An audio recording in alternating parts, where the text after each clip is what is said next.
Oi, meu amor, tudo bom? Quanto tempo a gente não se vê, né? E aí, aproveitou esses dias para descansar um pouquinho? Ou aproveitou para atualizar as tarefinhas? Hein? Bom, o que quer que você tenha feito, o importante é que agora a gente está aqui para retomar nossos estudos, tá bom? Então vamos lá. Vamos começar por língua portuguesa. Nessa semana, a prova vai passar para vocês um textozinho, como sempre eu faço. Passo o texto, né, com a interpretaçãozinha de texto, para que vocês possam aprimorar a leitura. Sempre estar treinando a leitura, porque isso é muito importante, tá ok? Então, aqui nós temos a interpretação de texto que fala sobre o livro triste. Então, vocês vão fazer essa leiturinha. Se não entender direito, lê mais uma vez, como a Pro sempre fala. Sempre lê, relê, até a gente compreender o que aquele texto quer nos dizer, certo? Então, nós temos o textozinho da página 67, e aí nós temos uma tarefinha de interpretação de texto da página 68, 69 e 70. Então, essa é a nossa parte de interpretação de texto que nós vamos trabalhar essa semana, certo? Sempre treinando a leitura, para ter uma leitura bem caprichada, tá ok? Para tirar todas aquelas dificuldades de ler, tá bom? Então, o treino da leitura faz com que você aprimore cada vez mais, melhore cada vez mais a sua leitura, tá bom? E aí, o que é que nós temos para fazer essa semana de gramática? De gramática, essa semana, nós vamos falar sobre encontro consonantal. Mas antes de começar o assunto de encontro consonantal, a prova vai fazer aqui uma revisada do que a gente já viu. A gente estudou o alfabeto, viu que o alfabeto é composto de 26 letras, sendo que 5 são vogais, que é o A, E, I, O, U. E as outras letras restantes são as consoantes. Nós também estudamos os encontros vocálicos, que é o encontro de vogais numa mesma palavra. Vimos também que esses encontros vocálicos podem ser ditongo, tritongo ou hiato, certo? E aí, o que é que nós vamos fazer essa semana, já que a gente já relembrou aquilo que a gente estudou anteriormente? Então, hoje nós vamos falar sobre encontro consonantal. O que é o encontro consonantal? Bom, o nome já vem dizendo.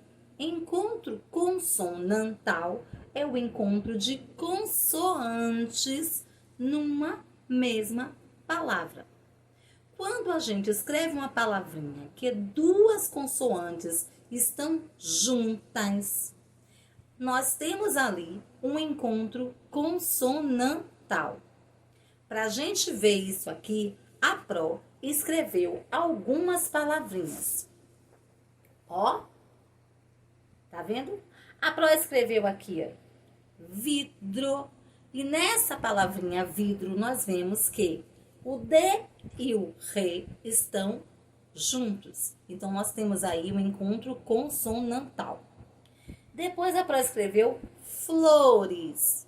E aí, nós temos o F e o L numa mesma, ó, juntinho, certo? Na mesma palavra. Depois, a Pro escreveu pneu. E o pneu, o P e o N estão juntinhos. Temos outro encontro consonantal. Lá do outro lado, a Pro escreveu prato, e ali nós temos o P e o R. Depois, a Pro escreveu placa, e nós temos o P e o L. E depois, a Pro escreveu artista, onde nós temos o R e o T. E depois, nós temos o S e o T juntinhos, certo? Então, o que vem a ser o encontro consonantal é o encontro de consoantes. É o encontro, a junção de consoantes numa mesma palavra. Isso é o encontro consonantal. Nesse encontro consonantal, existem duas coisas que a gente precisa saber. Quando a gente vai separar as sílabas dessa palavrinha, em algumas vezes, os encontros consonantais, eles não se separam. Eles continuam juntos, ó, coladinhos, mesmo quando a gente separa as sílabas. Quando isso acontece, como é o caso de braço, que a gente separou a sílaba, né? Separamos o brá do só. E ainda assim, o B e o R continuaram juntos. Quando isso acontece, nós temos aí um encontro consonantal inseparável, que também pode ser chamado de perfeito. O encontro consonantal perfeito é aquele inseparável, quando as duas consoantes continuam juntinhas, mesmo quando separamos as sílabas, certo? E nós temos também, ó, um outro exemplo aqui. Quando a Pro escreve espaço, se estivesse a palavrinha toda junta, o S estaria junto do P. Mas como a gente separou a sílaba, o espaço, o que aconteceu? O S se separou do P. Quando isso acontece, nós separamos a sílaba da palavrinha e as consoantes elas ficam em sílabas diferentes, nós temos aí um encontro consonantal separável, que também pode ser chamado de imperfeito. Por quê? Porque quando separamos a sílaba dessa palavra, as consoantes também se separam. Cada uma fica em uma sílaba. Então, hoje, o que nós vimos? Nós estudamos os encontros consonantais, certo? E para reforçar esse nosso estudo, também tem tarefinha no livro, certo? Tem um textozinho também, que ó, a gente vai caprichando ainda mais na nossa leiturinha, certo? Então, temos também um textozinho aqui na página 71, que está falando, certo? Sobre o encontro consonantal. E o nome desse texto é O Menino Foi à Feira. O Macaco Foi à Feira. Não foi o menino, não, foi o macaco. O Macaco Foi à Feira. E vocês vão adorar ler esse texto, porque é bem divertido. E eu acho que vocês já conhecem esse textozinho. Aí na página 72 vem falando um pouquinho sobre o encontro consonantal, que vocês também vão ler e vão relembrar o que a Pro já falou, ok? E na página 73, 74 e 75, vocês terão tarefinha relacionada ao encontro consonantal. Então, além de fazer a tarefinha sobre a interpretação de texto, vai ter também a tarefinha sobre o encontro consonantal, que é o assunto de gramática desta videoaula da gente, ok? Vai ter também tarefinha disponível na escola a partir da quarta-feira, do dia 1º, certo? Dia 1º de julho, mamãe, o papai, o titia, quem puder, vai dar uma passadinha na escola para pegar a tarefinha impressa, tá bom? E aí, vai receber em casa as videoaulas dessa semana. Tá joia? Beijinho! Então, ó, daqui a pouco a gente vai falar um pouquinho sobre matemática. Tá ok? Vamos lá. Agora a gente vai falar um pouquinho sobre matemática. Como eu fiz com português, vou fazer também com matemática. Na aula passada, nós estudamos sobre dúzia e meia dúzia. E aí a gente viu que uma dúzia representam 12 unidades e que meia dúzia representa 6 unidades. A Pro também passou a tarefinha que vocês devem ter feito, né? Se não fez, vai atualizar tudo direitinho. E hoje, em matemática, nós vamos falar sobre os números pares e números ímpares. E o que vem a ser os números pares e os números ímpares? Nós já conhecemos os algarismos, né? 0, 1, 2, 3, né? E aí segue adiante, porque os números são infinitos, eles não têm fim. E com esses algarismos, 0, 1, 2, 3, 4, 5, 6, 7, 8 e 9, nós podemos formar qualquer numeral que a gente deseje, certo? Então, Dentre esses números que a Pro falou, de 0 a 9, existem os números que são pares e os números que são ímpares. Então, vamos aqui ver uma coisa. O que vem a ser os números pares? Quando a gente vai a uma loja comprar alguns tipos de vestimenta pra gente, né, ou de calçado, tem coisas que a gente só pode comprar o par. O par significa o quê? 2, né? Então, quando a gente compra um sapato, a gente não compra um só, a gente compra o par de sapato. E aí nós temos 2 sapatos. Quando nós compramos um tênis, a gente não compra um pé, a gente compra um par de tênis, que são 2 tênis. Então, como é que a gente pode descobrir quais são os números pares? Os números pares são aqueles que, se a gente agrupar de 2 em 2, agrupar de par em par, não vai sobrar nada. A gente vai conseguir circular, né, envolver esses pares e não vai sobrar nenhum elemento. Já os números ímpares é diferente. Com os números ímpares, mesmo que a gente separe de par em par, sempre vai sobrar algum. Por quê? Porque os números ímpares, eles não conseguem formar os pares exatos.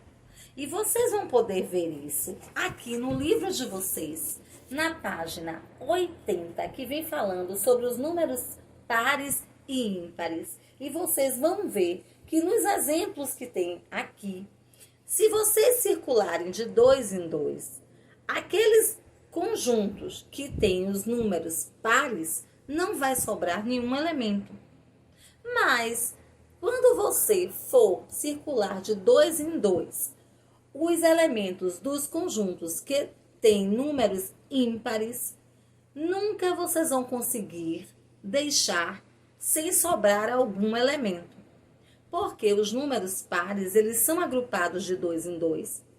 E os números ímpares, eles não conseguem ser agrupados de 2 em 2 sem que deixe algum elemento de fora. Então, nós temos aqui, falando sobre números pares e ímpares, na página 80 do livro de matemática.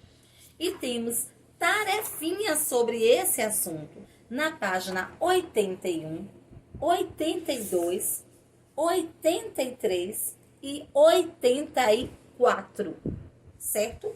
E a Pro separou aqui um cartazinho, ó, aonde eu coloquei os números pares e os números ímpares. Aqui vocês vão poder ver que quando a Pro colocou pares, está aqui o 0, o 2, o 4, o 6 e o 8. Se vocês desenharem essas quantidades de elementos em um papel e circular de par em par, de 2 em 2, vocês vão ver que não vai sobrar elemento nenhum. E do outro lado, onde tem os números ímpares que a Pro colocou, 1, que o 1 já representa apenas uma unidade, então você não vai poder formar par de jeito nenhum com ele, porque só existe um elemento, não é? O 3, mesmo que você forme um par, você vai conseguir formar um par, mas vai sobrar um elemento.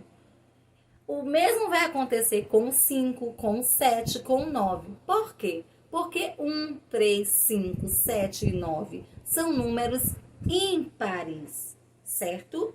Então, vocês vão ver isso aí no livrinho de matemática de vocês e vão fazer a tarefinha sobre esse assunto, que a Pro já passou as páginas. Tem um outro detalhe. A gente ainda não estudou a adição com reserva.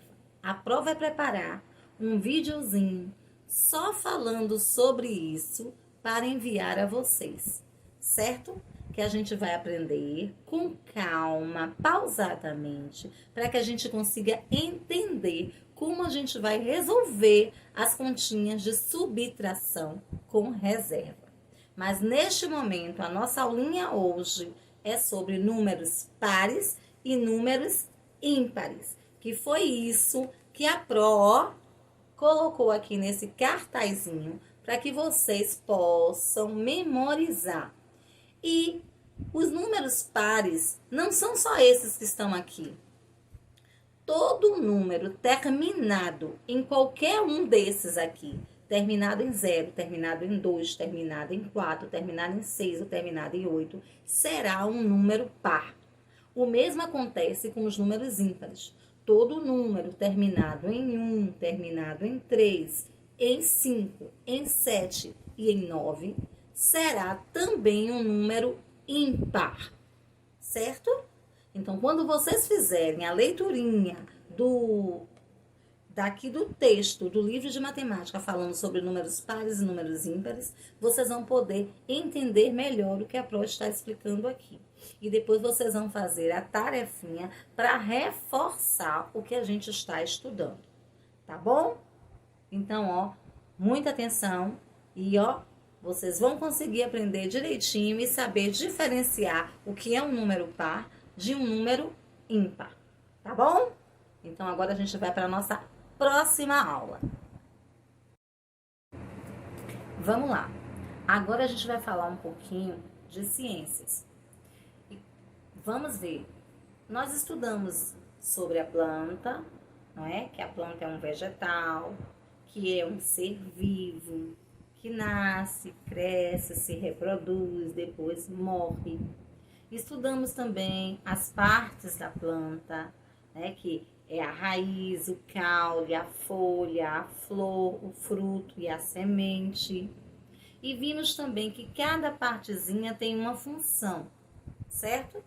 E, inclusive, a Pro mandou um videozinho falando sobre as partes da planta e a função de cada parte, para que serve cada parte. Nós vamos continuar falando sobre plantas. Hoje nós vamos ver como é que a plantinha pode se reproduzir. De que forma a plantinha pode se reproduzir?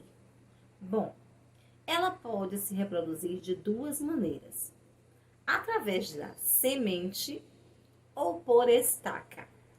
A Pro vai explicar direitinho como é que acontece, certo? A reprodução da plantinha através da semente. Quando a gente estudou sobre as partes da planta, a gente viu que lá dentro do fruto tem a semente. Então, a semente, ela está guardadinha dentro do fruto. A gente viu também que tem frutos que têm apenas uma semente, não é? Como é o caso do abacate, da manga. E existem frutos que têm várias sementes, como é o caso do mamão, né? Da melancia. Então, a forma, né, de cada fruto não é igual, cada um é de um jeito. A quantidade de sementes também não. Mas as plantinhas, elas podem se reproduzir, elas podem dar origem a uma outra planta através da semente. Então, o que vai acontecer? Vai se plantar essa semente e aí vai ocorrer a germinação. Essa semente vai dar origem a uma nova plantinha. Para que isso aconteça, para que isso ocorra, precisa que aqueles cuidados que a gente já aprendeu tem que acontecer. Por exemplo, a terra fértil, né? Molhar, regar, né? O sol, a luz e o calor do sol e o ar são importantíssimos para que essa semente, não é? Ela dê origem a uma nova plantinha. Então, essa semente será plantada na terra e os cuidados que vai se ter a partir disso é que vai fazer com que essa semente germine, com que ela dê origem a uma nova plantinha. Mas essa não é a única forma de reprodução da planta. A Pro falou que também pode ocorrer através de estaca. E o que é isso? Bem, quando você já tem uma plantinha toda pronta, uma plantinha adulta, você pode pegar um galinho daquela planta que já está, ó, crescidinha, e daquele galinho você plantar de novo, certo? Aquele galinho, e ter os cuidados devidos, como regar, certo? Como receber a luz e o calor do sol, como ter o ar, tudo isso também é necessário para que essa plantinha se desenvolva. Então, pode ser de duas formas, ou através da semente, ou através da estaca, que é um pedacinho, né, um galhozinho de uma planta que já está crescida. E aí você vai, planta aquele galhozinho e vai dar origem a uma outra plantinha. Existem também outras formas da plantinha se reproduzir, porque algumas delas, né, como é o caso da bananeira, ela pode se reproduzir, né, a partir de um caule, tirando um caule, né, da bananeira, plantando esse caule, ela vai dar origem a uma outra bananeira. O mesmo ocorre com a batata. Quando a batata, ela desenvolve-se, nela vem alguns brotozinhos que são assim, como se fossem uns galinhos presos na batata. Se você tirar aquele brotozinho e plantar também, certo? Na terra, vai dar origem a uma outra batata, tá bom? Mas as duas formas principais que nós estamos falando hoje aqui de reprodução da plantinha é através da semente e através da estaca, que é um galinho retirado de uma plantinha já crescida, tá bom? Aqui também no livro de vocês vai lembrar sobre o que é reflorestamento. E a gente já viu isso. A Pro explicou que reflorestamento, reflorestar, é plantar uma nova árvore, uma nova planta no lugar daquela que foi retirada. Tá certo? Aqui no livro de ciências, vem falando sobre esse assunto que é como se reproduzem as plantinhas, na página 71, certo? E na página 72 e 73, vocês vão encontrar um textozinho bem detalhado explicando isso de forma que você vai entender direitinho. E nas páginas 74, 75, vocês vão encontrar atividades para reforçar esse assuntozinho que a gente está estudando hoje.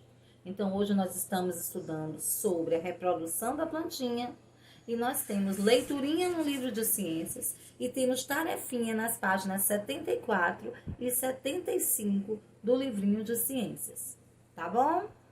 Então, vamos agora nos preparar para outra aula que a gente vai ter agora, que será de história, tá bom?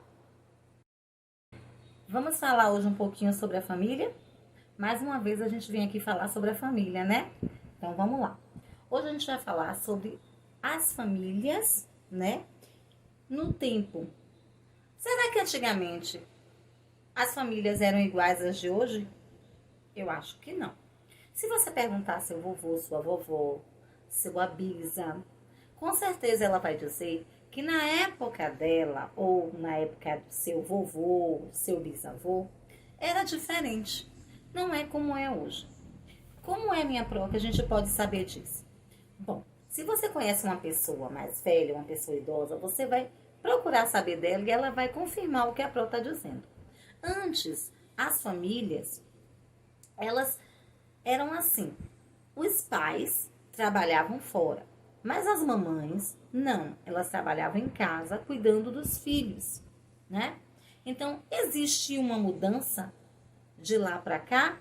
Claro que existiu. Hoje, tanto o papai como a mamãe trabalham fora. Eles trabalham na rua, não é? Para quê? Para que possam dar uma melhor condição de vida para os seus filhos e para si próprio também. Então, a família, com o passar do tempo, ela vai modificando. Ela vai deixando de ser daquele jeitinho que era lá atrás e passa a ser de uma nova forma, certo? E aí nós temos também um outro assunto que é bem parecido com o que a gente já vem estudando, que é sobre a convivência familiar. Então, para conviver na família, a gente sabe que a família ela é composta, algumas de poucas pessoas, né? E outras de muitas pessoas. E para que essas pessoas consigam conviver bem, existem algumas regrinhas. Então, essas regras, elas precisam existir, não é só para que um conviva bem com o outro, mas é porque a nossa família é o grupo, né, a qual nós pertencemos, que nós nos amamos. Então, a família, eles se amam. Então, para isso, tem que existir o respeito. O respeito, ele é imprescindível, importantíssimo na família, tá bom? Para que haja uma boa convivência familiar, tem que existir o respeito. E quais são essas regrinhas que a gente aprende lá na família e que a gente vai praticar? Aquelas regrinhas sempre, durante toda a nossa vida. Então, para conviver bem com o papai, a mamãe, o irmão, o vovô, a vovó, não importa, seja quem for, as pessoas que convivem na mesma casa, que formam a nossa família. Então, nós precisamos ouvir o que o outro tem a dizer, não é? Respeitar a opinião do outro. A gente aprende umas regrinhas básicas que a Pro até lembra na sala de aula, como, por exemplo, pedir por favor, pedir licença, agradecer quando nos fazem algo de bom, não é? E também pedir desculpa quando a gente comete algum erro, quando a gente falha de alguma forma com alguém, com algum membro da nossa família, certo? Então, nós precisamos ter essa consciência de, para essa família, né, viver em harmonia, precisamos um respeitar o outro e seguir e obedecer essas regrinhas de convivência. São regrinhas básicas, simples, que a gente aprende quando criança e que a gente vai praticar durante toda a nossa vida. E isso vai fazer com que a gente conviva bem dentro da nossa família, assim também como vai fazer com que a gente aprenda a conviver com as outras pessoas na sociedade, com os nossos amigos, com os nossos colegas de trabalho, não é? Quando a gente pega um ônibus, essas regrinhas também, elas fazem parte do nosso dia a dia. Então, nós aprendemos isso aonde? No ambiente familiar. A gente aprende essas regrinhas, a gente aprende a conviver dessa forma dentro de nossa casa, na nossa família. E isso a gente vai aplicando no decorrer de nossa vida, certo? E aí, ó, a gente consegue conviver bem com todas as pessoas que estão à nossa volta. É uma tarefinha que a gente já falou, já viu e está revendo, certo? E que tem, assim, atividadezinhas aqui no livro de história, que primeiro fala sobre as famílias ao longo do tempo, né? Que as famílias não são a mesma, antigamente até os dias atuais, houve mudança na família, certo? E aí tem tarefinha aqui na página 53 e na página 54, uma tarefinha bem legal, bem bobinha, tá bom? E vai falar também sobre a convivência na família, que a Pro acabou de falar com vocês sobre isso. E aí vai ter também tarefinha nas páginas 57 e 58 e 59. Então, no livrinho de história, nós vamos começar a leiturinha falando sobre as famílias ao longo do tempo, na página 52. Vamos passar com a tarefinha na 53 e 54, chegando até a 55, que fala sobre a convivência na família e as regrinhas de convivência. E teremos tarefinhas na página 57, 58 e 59 do livrinho de história, tá bom? E aí até a próxima aula de história que a gente vai ter, tá bom? Então, ó, beijinho e vamos nos preparar para a próxima aulinha, que será a aula de geografia. Vamos continuar, vamos dar continuidade à nossa aula aqui. E agora a gente vai falar sobre geografia. E o que é que nós temos hoje para falar sobre geografia? Hoje a gente vai falar sobre o trabalho. Aqui na página 52 do livro de geografia, vocês vão encontrar um texto falando sobre o trabalho. Nesse texto, vocês vão ver várias profissões e vão ler que todo trabalho tem sua utilidade e sua importância, certo? A pessoa que exerce o trabalho é o trabalhador. Eu sou um trabalhador. A minha profissão é professora, eu sou uma pedagoga, certo? Aí, ó, existe também o médico, existe o gari, existe a costureira, existe o zelador, o vigilante, o advogado. Todas essas profissões que a Pro falou têm sua importância e sua utilidade. E essas não são as únicas profissões que existem. São inúmeras profissões que existem, certo? E cada uma pessoa que exerce a sua profissão, ela tem uma função e ela trabalha para o bem de todos. O trabalho que a gente desenvolve é para ajudar as outras pessoas, certo? Então, todo o trabalho ele é digno e merece o nosso respeito e a nossa admiração, certo?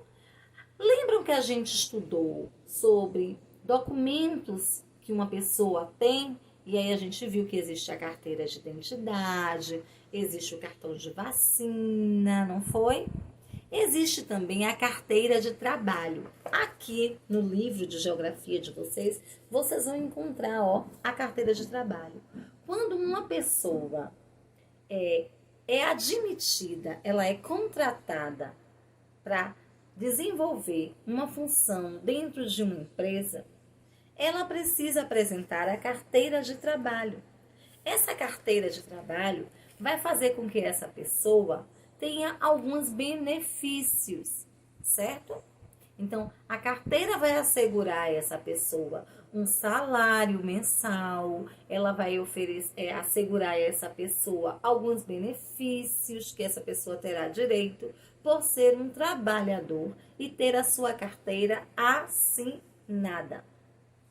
Mas o principal é que a gente saiba que toda e qualquer profissão, que todo e qualquer trabalho merece a nossa admiração e o nosso respeito, pois todo o trabalho ele é muito importante e é útil e serve para contribuir para o bem-estar de toda a sociedade, tá bom?